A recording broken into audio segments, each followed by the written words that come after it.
sebelum nikah saya sudah gemuk sekali dok. Ya mungkin 80, 79, 80. Kemudian setelah nikah tambah. Saya ingat waktu itu teman saya cerita tentang diet keto. Nah, dia dari awalnya 100 berapa ya? Saya lupa. Sekarang 70-an. Nah, Hmm. kemudian dia ngasih ngasih ngasih masukan selama penurunan berat badan itu cukup efek juga. Hmm. Yang tadinya berat massa otot itu saya di 30-an naik 4 sampai 5% dok massa ototnya. Pak Ginanjar ini saya lihat dosen ya Iya dok. di sosial medianya. Luar biasa saya lihat konten-kontennya mendidik ya dan membantu Iya dok. orang. Perkenalkan nama saya Ginanjar Rahmawan. Profesi saya sebagai dosen di STI Surakarta di Solo ya dok. Yang sekarang Solo, saya juga masih tahap akhir untuk mau maju ujian tertutup program studi doktor ilmu manajemen dokter. di Ya. Surabaya. Betul. Itu kegiatan Eh, saya sehari-hari ngajar, kemudian membimbing skripsi, juga penelitian dan pengabdian ke masyarakat. Dok. Kebetulan saya juga prihatin nih teman-teman mahasiswa ini ternyata banyak yang bingung bagaimana menulis skripsi. Jadi kalian kita memberikan konten-konten edukatif tetapi juga dibungkus dalam bentuk entertainment gitu dok agar lebih mudah untuk dinikmati mahasiswa yang masih umurnya masih generasi-generasi milenial generasi Z ya berarti ya. usianya berapa Pak? Saya tahun depan saya tahun depan 40 dok. Oh, ngejar tahun depan Pak ya. Iya dok. Tahun depan 40 Biasanya katanya orang live begin at 40 dok. ya keren. Jadi saya ingat waktu, aduh itu bagian yang paling menakutkan itu bikin skripsi itu. Bikin skripsi, bikin Iya, penelitian itu, ya ampun deh. Jadi nggak ngerti saya. Jadi mau mulai dari mana juga nggak tahu. Tapi biasanya kalau dari dosen itu kan judul dulu ya, dikasih judul dulu, iya betul. Betul. baru seperti apa penelitiannya. Udah itu, apalagi kalau di Betul, betul. kedokteran banyak ada etika-etikanya. Misalnya kita mau Betul, penelitian betul, betul. hewan juga harus ada etika yang penelitian yang terhadap hewan jadi. Jadi hak-haknya hewan juga mesti dilindungi. Oh, oke, oke, oke, oke, oke. Ya, itu menakutkan. Aturannya Itu ketat. sebenarnya susah nggak sih? Jadi kalau misal ada Betul. orang yang pengen skripsi, gimana caranya Pak dosen ini ngebantuin? Ya, kalau saya selalu mulai dari minat ya, Dok. Jadi saya selalu tanyakan minat minat kamu apa, passion, apakah minatnya musik atau apapun.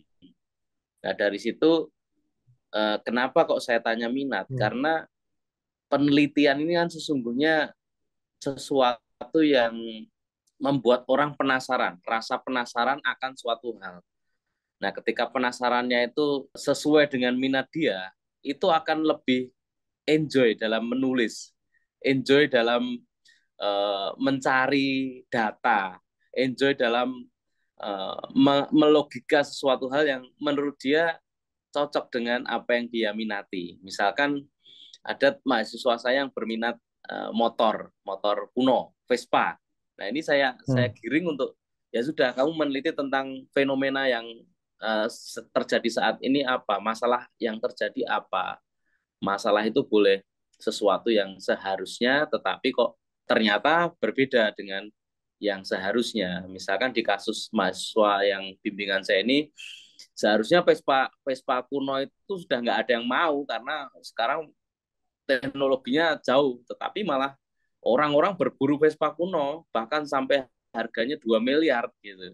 Nah, ini apa yang mempengaruhi orang untuk membeli Vespa kuno itu. Nah, karena dia minat, dia tahu di bidang itu, maka akan lebih mudah untuk mencari data, bertemu dengan orang yang suka Vespa, untuk wawancara itu akan lebih mudah, Dok.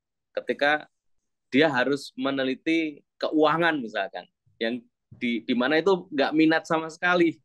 Jadi kemungkinan akan lebih mempersulit dia ketika harus menyusun bab demi bab gitu dok. Harus memulai dengan yang minat ya. Betul betul betul. Kalau kita pengen nulis buku, oke kita bisa bikin apa yang kita minat. Tapi kalau tesis, kadang-kadang kan oh, kamu tesisnya sama sama bapak itu gitu, sama bapak itu. Jadi bisa jadi bapak itu butuhnya apa gitu. Ya ya memang faktornya banyak. Kalau kalau bapak itu Kebetulan kalau dosennya, memang nanti hah? dosen pembimbingnya itu berbeda kepentingan, memang agak susah ini dok. Jadi Hmm. dari minat tadi biasanya kita cek setelah nanti menemukan masalah dan ada data di dalam masalah itu, kita minta untuk cek apakah minat yang masalah yang ditemukan itu apakah sesuai dengan program studi enggak gitu. Jadi Hmm. misalkan program studinya marketing, tolong cek lagi kira-kira yang mau kamu angkat itu apakah sesuai dengan program studi nggak. Kalau nggak cocok dengan program studi, ulangi dari awal lagi, cari masalah lagi, cari data lagi, itu. Karena banyak juga yang Hmm. program studinya akuntansi, keuangan, ternyata dia minatnya malah marketing. Nah ini nggak bisa, mau nggak mau tetap harus ke arah sesuai program studi gitu. Ada juga yang komunikasi marketing tapi mengarah ke komunikasi. Nah ini Hmm. kalau kalau untuk kepentingan skripsi memang harus sesuai dengan program studinya gitu. Oh, ya. Dan Jadi, biasanya kalau dosen itu kan punya punya ini sendiri ya, dok apa kompetensi. Jadi kalau misalkan saya marketing, ya saya untuk membimbing mahasiswa yang di dalam tugas saya sebagai dosen yang terdata dan terlaporkan ke Dikti, ya harus membimbing mahasiswa marketing penulisannya gitu. Jadi ketika ada hmm, mahasiswa yang keuangan, manajemen keuangan, saya juga nggak bisa membimbing karena itu di luar dari kompetensi seorang dosen yang nanti akan dilaporkan di PKD namanya. Kalau di dosen ada laporan per semester PKD itu dok gitu. hmm. Jadi, Pak Ginanjar jadi dosen di mana tadi? Saya lupa. STE dok, Sekolah Tinggi Ilmu Ekonomi. Di mana tadi? Solo, Solo dok, Solo. Solo ya. Kotanya Pak Presiden. Iya.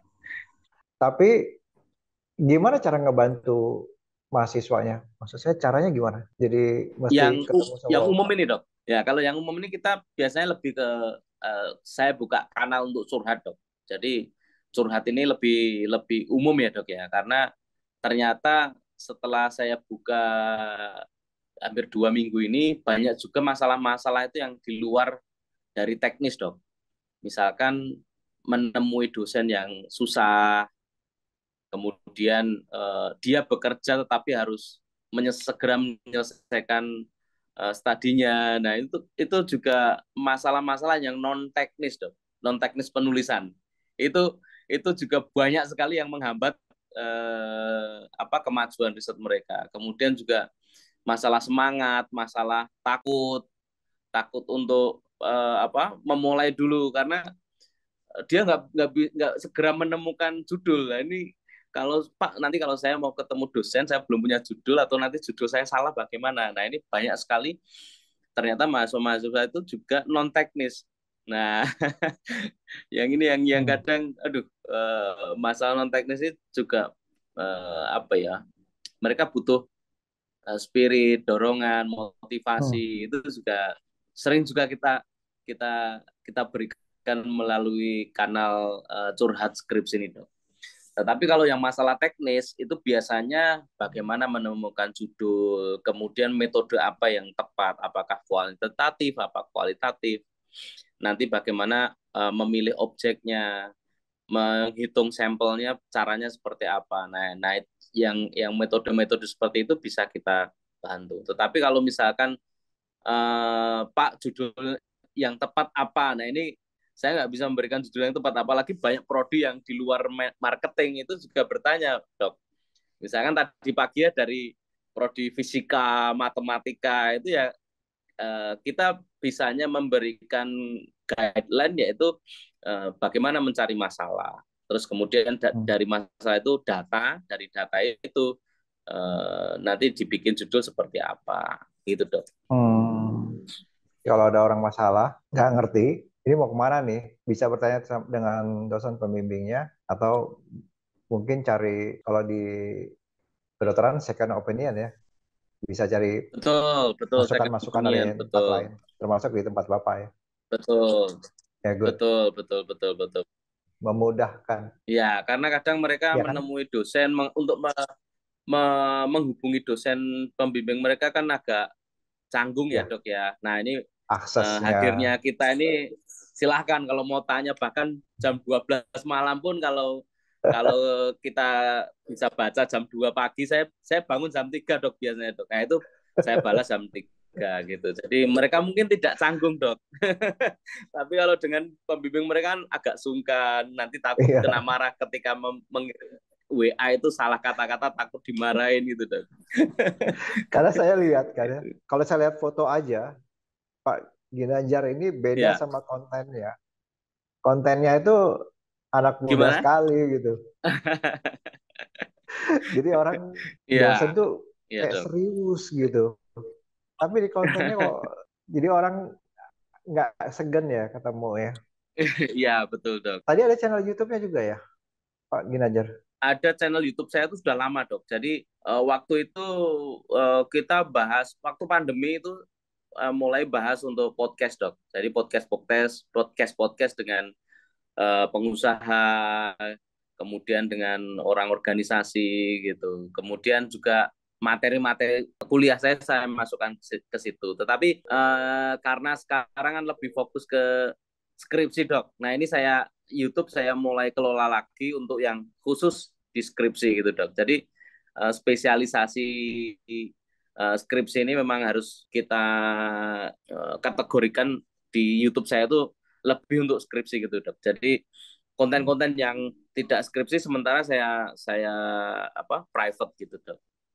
Kalau dulu bikin sosial media gunanya apa ya? Nah dulu waktu itu memang kita tidak berpikir ya dok ya untuk memberikan manfaat ke banyak orang. Jadi ya kita cuma untuk ajang apa ya ajang menyimpan foto, ajang Oh iya, menyimpan ya. foto. Kemudian Mm-mm. setelah itu saya pribadi tertarik dengan dunia keuangan dok. Nah, dunia Hmm. keuangan dan waktu itu saya saat ini juga aktif di Financial Planner Organization ya di Mas Aidil Akbar itu saya guru saya dok Hmm. RFC itu. Nah, waktu itu saya mulai mulai memberikan edukasi konten edukasi seputar keuangan dok. Kira-kira 2019 kalau nggak salah. 2019 itu saya edukasi tentang keuangan. Kemudian saya mulai membranding diri di keuangan. Jadi saya dosen marketing yang punya kompetensi di financial planner gitu dok. Nah dari situ Hmm. banyak sekali materi-materi keuangan yang saya sampaikan dengan gaya yang masih masih kuno dok, masih ngobrol. Kita bahas cryptocurrency, kita bahas dana darurat, kita bahas bagaimana investasi dan sebagainya itu. Nah Hmm. kemudian setelah itu memang agak menemui kesulitan dok saya sebagai sebagai financial planner karena untuk membuat orang melek keuangan dan membuat orang untuk terbuka keuangannya untuk didiskusikan itu bagi mereka masih hal yang tabu dok. Nah Hmm. kemudian dari situ saya mulai untuk berpikir apa ini ya apa apa konten apa akun saya itu untuk konten-konten pendidikan ya. Nah, saya mulai Hmm. berpikir itu. Nah, setelah itu saya bio saya mulai saya rubah dok dari yang financial planner dengan sertifikasi ini. Kemudian saya rubah Hmm. sebagai influencer pendidikan. Ya, sebelum Hmm. sebelum skripsi ini. Nah, di influencer pendidikan ini memang apa yang kita tawarkan itu ya kita memotivasi teman-teman mahasiswa dari kampus ke kampus karena memang beberapa kali diundang di kampus-kampus ya dok ya itu terus di UKM dan sebagainya. Nah kemudian muncul satu ide dok, satu ide konten yang isinya skripsi. Nah setelah saya upload dan itu saya nggak sengaja dok, setelah saya upload cuma cuma saya tag-nya cuma di rumah di depan rumah saya upload dengan judul kalau nggak salah hal-hal yang kesalahan-kesalahan skripsi yang ditemukan dosen gitu kan. Ada Hmm. yang copy paste dan sebagainya itu. Nah, itu tiba-tiba konten itu viral, Dok. Itu Hmm. waktu itu tembus 1 juta view. 1 juta Hmm. view dan komen-komennya luar biasa banyak. Komen, like dan sebagainya banyak sekali. Nah, dari situ saya mulai berpikir apa ini niche market yang mungkin cocok ya bagi saya ya, Hmm. karena saya juga dosen dan niche market itu mahasiswa dengan kesulitan skripsi itu pasti terjadi di seluruh kampus Hmm. dan di Indonesia kampusnya luar biasa banyak. Nah, mungkin ini niche market saya nih. Ini mungkin market saya yang bisa klop dengan uh, profil saya sebagai dosen. Nah, mulai dari situ Dok, bio saya benahi, mulai dari saya menunjukkan sebagai dosen yang sudah lama gitu kan, tetapi dengan gaya yang masih kekinian. Kemudian spesialis saya di skripsi dan menerima curhat skripsi. Nah, setelah itu saya juga nggak menyangka Dok, itu respon positif dari mahasiswa itu banyak sekali. Kemudian saya Hmm. bikinkan kanal untuk Telegram. Nah, Telegram ini dengan dia mengisi data di Google Form itu saya dapat data semua. Nah, dari situ saya pemetaan, Dok. Oh, ini yang dari kampus ini sekian orang, kampus ini sekian orang, sekian orang. Jadi mulai dari di Telegram itu mulai tertata sedikit demi sedikit ya, Dok ya.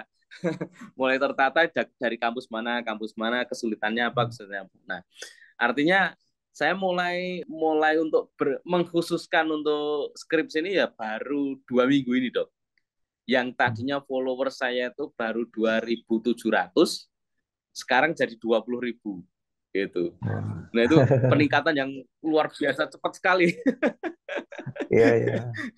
Karena kebutuhan Itu ya, saya banyak juga juga banyak yang juga butuh. nah, betul, Dok. Ya, makanya eh, ya mungkin mungkin ini dari mahasiswa ini banyak yang terbantu, merasa terbantu, dan saya juga semaksimal mungkin saya berikan apa yang saya tahu gitu, Dok. Iya, iya, ya. Sebanyak mungkin kita bermanfaat buat orang lain. Terus kita bisa kenalan dengan karena membicarakan masalah kesehatan.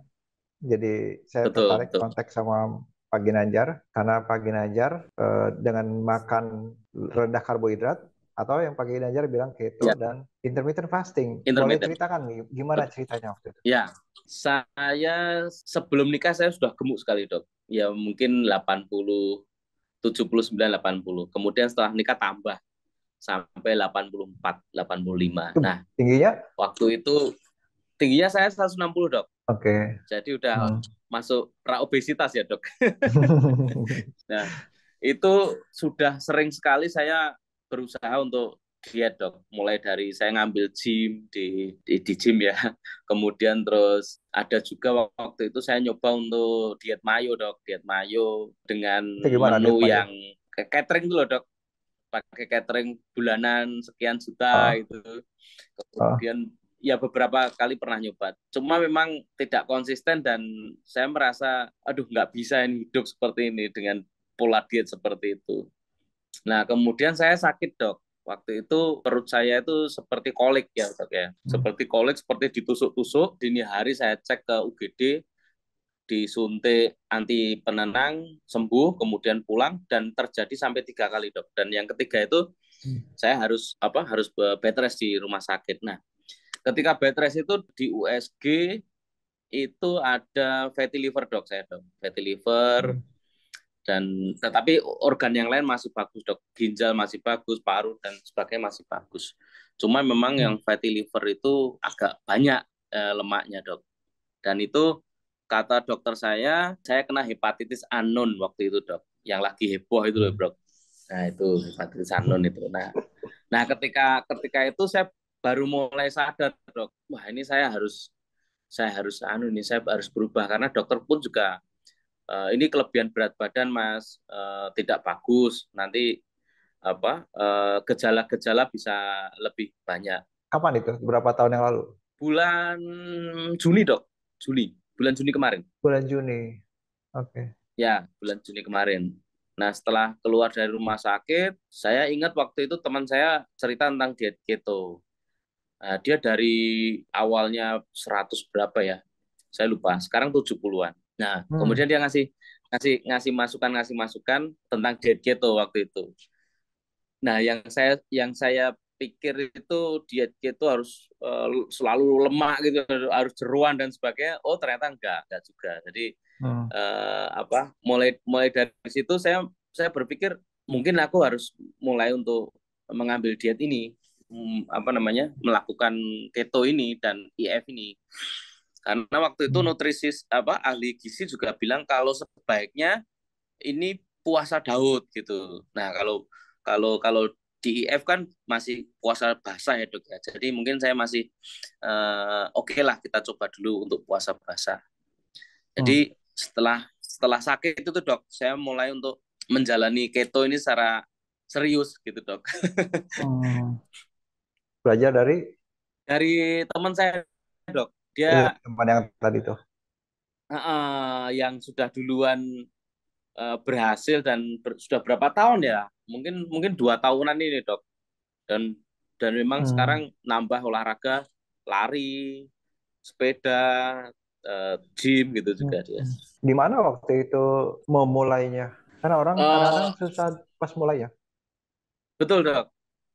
Waktu itu saya mulai hari pertama itu karena teman saya bilang kamu boleh makan boleh makan apa namanya? Padang, rendang tapi tanpa nasi. Itu yang saya seneng, Dok. Hmm. boleh Hmm. makan boleh makan rendang tapi tanpa nasi. Jadi Hmm. memulai dari yang saya seneng, saya bisa makan apa saja tetapi nggak pakai nasi. Nah itu eh, begitu hari pertama itu saya sudah nggak makan nasi dan nggak minum manis gula, Dok. Nah itu Hmm. sudah saya niatkan untuk tidak dua hal itu. Ada gejala apa waktu itu? Maksud saya kalau nggak makan nasi terus nggak gula itu ada masalah nggak? Sakit kepala Oh, atau seminggu pertama itu Dok, apa? Drop, Dok. Saya ngedrop badan, Heeh, lemes dan itu lemas? sampai sampai kayak flu, Dok, flu 2 hari. Di minggu pertama itu drop, ya kayak bukan pusing ya apa ya, kayak lemes gitu, Dok, rasanya lemes. Itu panik nggak keluarga? Tapi setelah uh, kalau istri saya sudah saya kasih tahu saya mau mau keto, Hmm. saya nggak makan nasi, nggak konsumsi gula gitu, terus ya nggak apa-apa Mas, yang penting kamu konsisten, yang penting kamu serius, kalau nggak serius nanti juga nggak ngefek gitu. Hmm. Berarti nanti kalau misalkan ada adjustment dari badan memang dia dia tahu gitu. Hmm. Setelah seminggu? Setelah seminggu sudah normal, Dok, sudah normal. Setelah seminggu itu IF-nya saya tambahin, Dok. Jadi yang Oh tadinya ya? 16 jam itu saya bisa sampai 20 jam, kadang Wow, sampai hampir 40 jam gitu, Dok. wow. Tapi tetap Ya minum kan? tetap minum, Dok. Minum minum air putih sama ini, Dok. Saya kalau minum kopi itu saya pakai stevia, Dok. Pakai Pakai stevia. stevia. Tetes itu, Dok.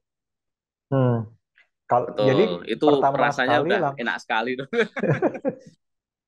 jadi pertama sekali langsung 16 jam atau keto dulu? Maksud saya nggak makan karbo dulu atau kurangi karbo dulu atau langsung puasa? Kalau waktu itu saya no karbo plus IF, Dok. IF-nya kalau nggak Langsung. salah awal-awal 8 sampai 10 jam, Dok. 8 sampai 10 jam. Hmm. Nggak Kebetulan waktu saya itu juga ya. nggak punya emas ya. Nggak ada riwayat ya. Tetap Cuma ya ngilu-ngilu badannya nggak enak ya.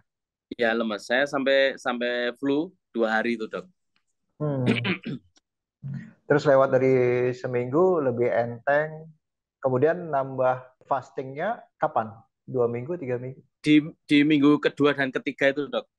Langsung Itu ya badannya, karena berat ketika badannya atau rasanya Kak, gimana? karena seminggu itu saya ketika nimbang badan, Dok. Nimbang itu ada penurunan. Nah, itu menjadi sedikit motivasi saya, Dok ya. Artinya, Motivasi. oh, ini anu ya, ada efeknya loh. Yang aku lakukan itu ada efeknya. Nah, itu ada achievement, misalkan turun, saya lupa waktu itu ya, minggu pertama itu. Ada penurunan berapa, 0, berapa itu Hmm. bagi saya sudah berarti ada tren ya, memang memang turun ya. Kalau aku melakukan ini memang bisa turun gitu. Nah Hmm. itu terus memberikan dorongan untuk coba deh IF-nya saya tambah hampir 40 jam itu. Dan Hmm. ternyata juga badan nggak sama sekali nggak lapar dok gitu, nggak yang rakus gitu, nggak yang apa ya. Kalau waktu makan masih makan nasi itu dok, jujur dok, saya tuh setiap malam itu mungkin seminggu hampir 5 kali dok, itu makan nasi goreng dok setiap malam. Jadi sebelum tidur itu saya beli nasi goreng pakai telur, minumnya es teh, terus setelah itu langsung tidur dok. Bisa bayangin dok? Kalau nggak makan, susah tidur soalnya. Betul, betul dok, betul. Kalau nggak makan susah tidur dok. Dan istri saya itu kan pinter masak dok. Jadi wah, makanan itu kalau pakai nasi kan enak sekali dok. Apalagi pakai sambal. Jadi setiap makan itu saya mungkin setahun terakhir itu setiap makan saya pasti nambah dok. Paling nggak setengah piring itu pasti nambah. Nah itu memang wah luar biasa.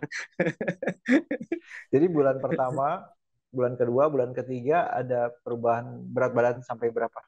Mungkin seminggu awal itu 3 sampai 4 kilo dok. 3 sampai 4 kilo. Terus di bulan-bulan berikutnya ada kita menemukan apa dok, landai ya dok ya.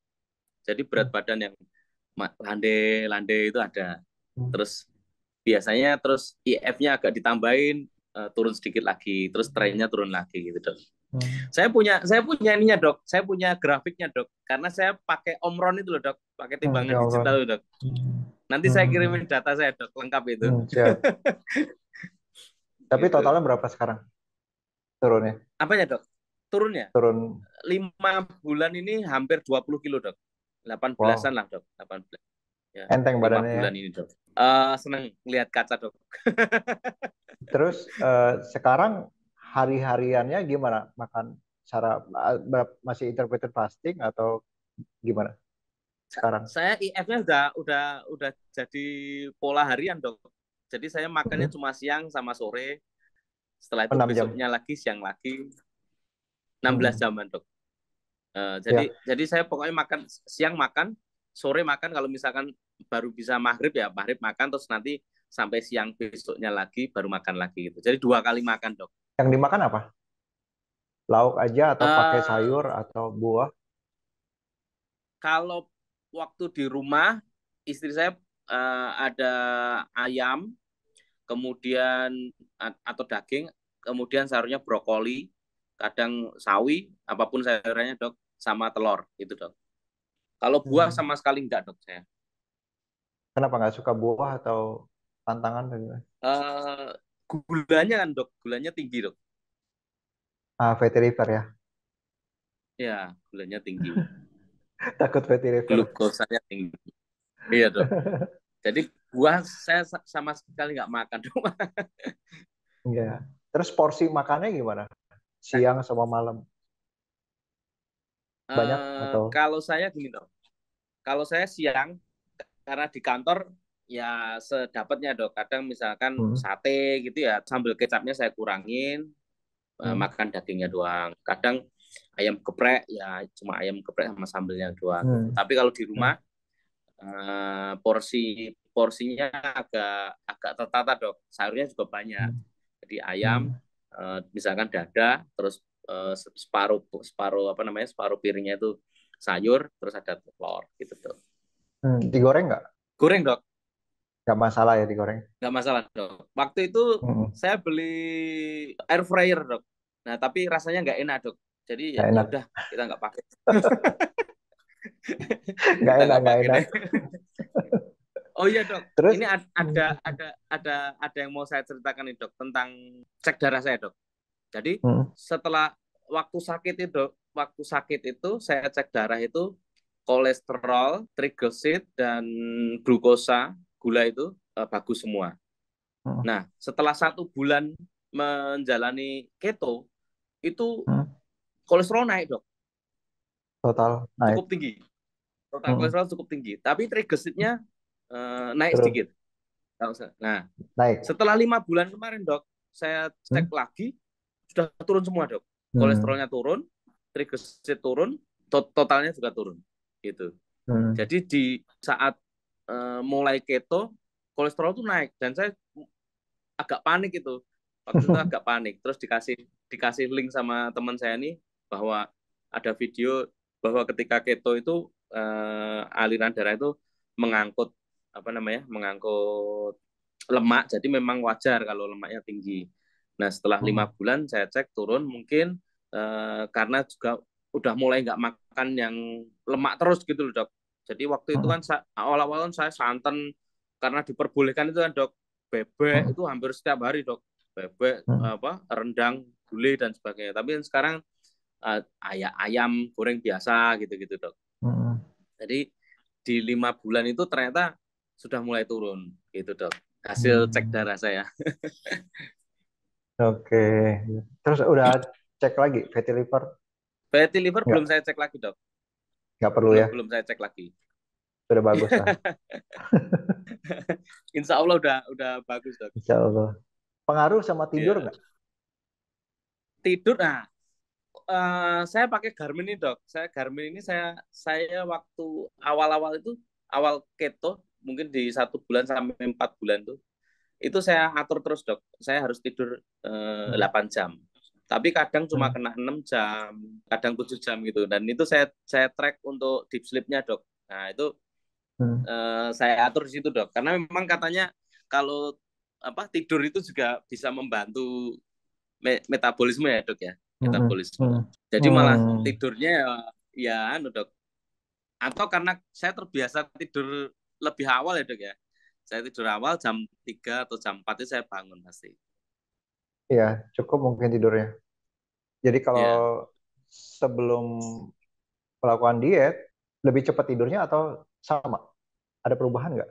kalau jam tidurnya mungkin sama dok, Sama. sama dok.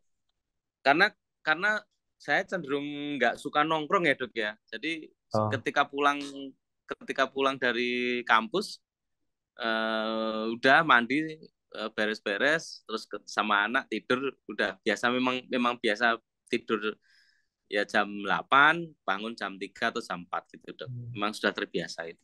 Oke. Nah, waktu itu yang ini dok, yang bulan ketiga keempat kalau nggak salah saya lupa dok. Itu saya tambahi saya nge-gym lagi dok, ambil PT Hmm. personal trainer. Hmm. Nah itu sebelum sebelum dapat PT itu saya tanya-tanya ke personal trainer ada yang nggak keto friendly Hmm. trainernya. Jadi Mas nanti harus makan gini nasi gini gini gini Hmm. diatur makannya gini gini karena tujuannya memang untuk menurunkan berat badan. Wah terus saya pindah cari gym lain dan akhirnya Hmm. ketemu dengan trainer yang paham keto dok, paham keto paham Hmm. IF. Jadi dia dia ngatur ngatur makannya tidak terlalu pokoknya teruskan aja mas ketonya. Nah nanti Hmm. saya kasih treatment untuk olahraganya seperti apa. Dan waktu itu memang Hmm. dia cek untuk power saya bagus, cuma Hmm. yang lemah di durability. Nah dia kasih latihan-latihan durability. Nah itu juga cukup cukup ngefek sih dok untuk selama penurunan berat badan itu cukup ngefek juga. Hmm. Yang tadinya berat massa otot itu saya di 30-an. Kemarin kalau nggak salah waktu itu naik 4 sampai 5% dok massa ototnya. Oh. Hmm. Terus apa komposisi lemak yang waktu itu 30 terakhir saya cek itu jadi 23% gitu. Nah, itu tadi waktu olahraga kapan? Waktu lagi puasa Ya atau dok. lagi jam makan olahraganya? Olahraga di jam puasa dok saya dok. Jadi saya ngambil olahraga PT-nya itu di jam 11 dok, di jam Jam 11. 11. Kadang 10, kadang 11 ya. Saya kantor dulu, Iya. setelah itu saya sempatkan ke gym 1 jam, terus saya cari makan gitu dok. Biasanya gitu. Oke. Nah, Tapi sekarang memang kalau powernya agak kurang dok. Waktu waktu apa di gym itu powernya agak kurang. PT saya bilang hmm. ini powernya kurang mas, karena apa lagi puasa kan, lagi puasa dan Hmm. di jam terakhir puasa jadi powernya kurang. Mungkin dikombinasi Hmm. mas, mungkin waktu apa namanya setelah makan selisih 2 jam terus latihan. Dia bilang gitu. Hmm. Kalau lebih pagi gimana? Pernah nggak coba Belum pernah, belum di pernah. pagi hari bangun, nggak lama-lama tuh dari Mm-mm, pagi, habis kita ngopi misalnya kan gitu jam 9 jam 10, jadi tenaga glikogen di otot mm-mm. kita kan ada gula, itu Mm-mm. dipakai buat gym dulu. Oh, oke Kalau oke. ini kan sebagian glikogennya dipakai buat bekerja, aktivitas, ngajar Oh, gitu, oke baru oke. udah mau. Ya, Karena di oke otak oke kita kan oke. dia nggak pakai gula, dia pakai keton. Hmm, Kalau hmm. yang kita yang biasa sudah intermittent fasting sama mengurangi karbo atau rendah karbohidrat, otak kita pakai keton. Mendengar dulu ya. Jadi dia Ya. nggak butuh masukan dari luar. Tapi kalau Hmm, kalau gula mm-mm, sebenarnya bisa diputer dari asam laktat, pirufat, dia bisa muter jadi gula lagi di otot kita. hmm. Mungkin coba coba dia agak lebih pagi, lagi bangun semangatnya gitu, Oke oke gitu dulu oke dok. mungkin ya. Nah, tapi nggak apa-apa kan, bisa pelan-pelan. Otot kita kan bisa dipancing makin lama makin besar, menyesuaikan berat Ya, beban kita. Kalau baik misalnya dok, dari baik dok. diet dibandingkan dulu masih makan Ya, karbo, ya. mana lebih mahal? Kalau sekarang kan lauk, lauk kan lumayan mahal ya. Oh, oke Tapi dibandingin oke. dulu, Eh, saya sering baca itu dok. Wah, itu mahal gitu. iya. Itu gini dok. Kalau menurut saya, kalau sekarang cukup hemat dok, menurut saya. Karena Hmm, saya makan 2 kali. Terus yang makanan saya tuh juga makanan mahal kok dok sekarang ya dok ya. Artinya nggak harus hmm, yang apa namanya daging yang hmm. mahal gitu nggak. Saya Hmm. kadang sekarang makan cuma telur dok, telur Ya, 3 gitu, kasih tahu, terus ya, kasih salada gitu dok. ya. Terus kalau di luar yang saya paling murah, saya seneng makan paling murah itu anu dok, tahu kupat, tapi tanpa kupatnya dok. Jadi tahu, Hmm.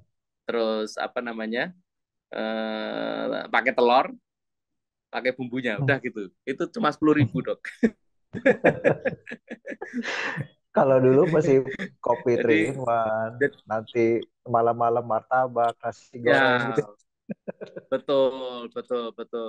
Dan ini dok, apa makannya juga lebih sering dok, karena kan Hmm, eh, saya nggak tahu ya kalau pakai nasi kok pengennya lapar terus, jadi hmm, harus bawa cemilan.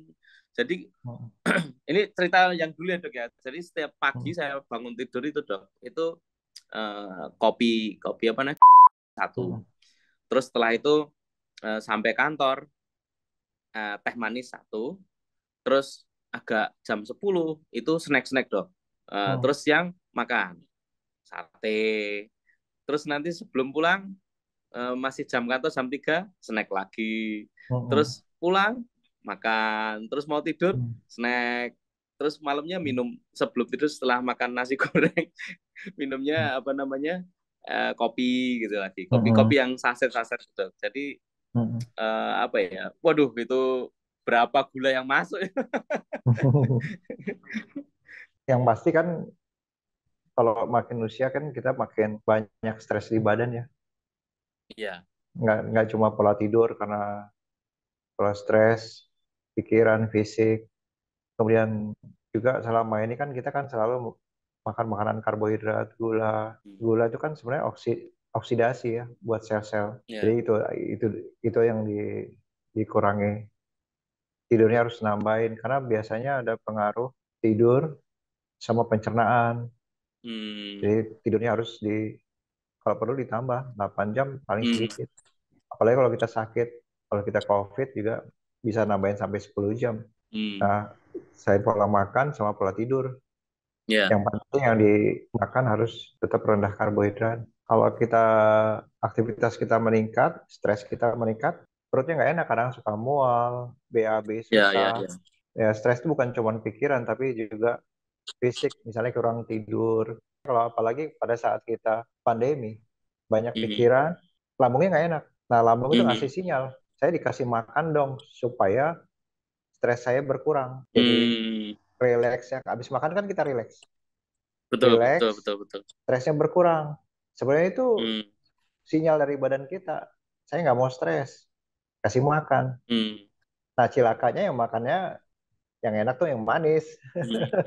Ya, betul, betul, betul, betul, Ya betul, memang betul. Yang enak rileks yang manis, sebentar, betul. tapi gula Ya, darah naik, ya. bikin stres badan lagi. Nah, mulai lagi naik stresnya, Hmm.